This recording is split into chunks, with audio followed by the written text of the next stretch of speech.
Okay, so yun, update mga ka-ranger sa ating estero de Balete, no? So, yun, medyo mayroon tayo ngayong basura, no? Ang ating estero. Kaya bago natin ito simulan, lapagan muna natin ng malupit ang intro to.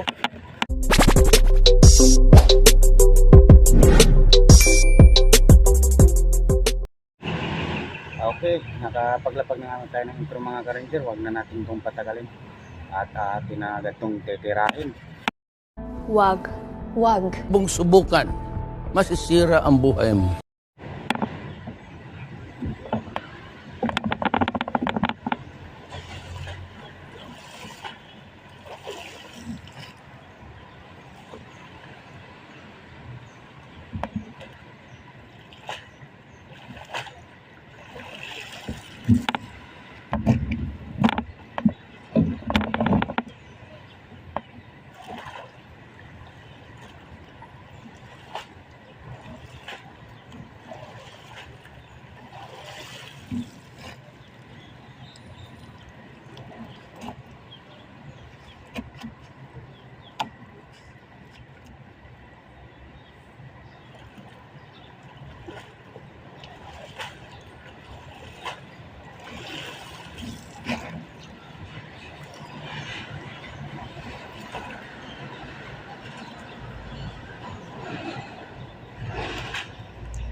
medyo mahaba na yung video natin mga ka-ranger, at update ko kayo sa pagtatapos nitong paglilinis natin. Okay.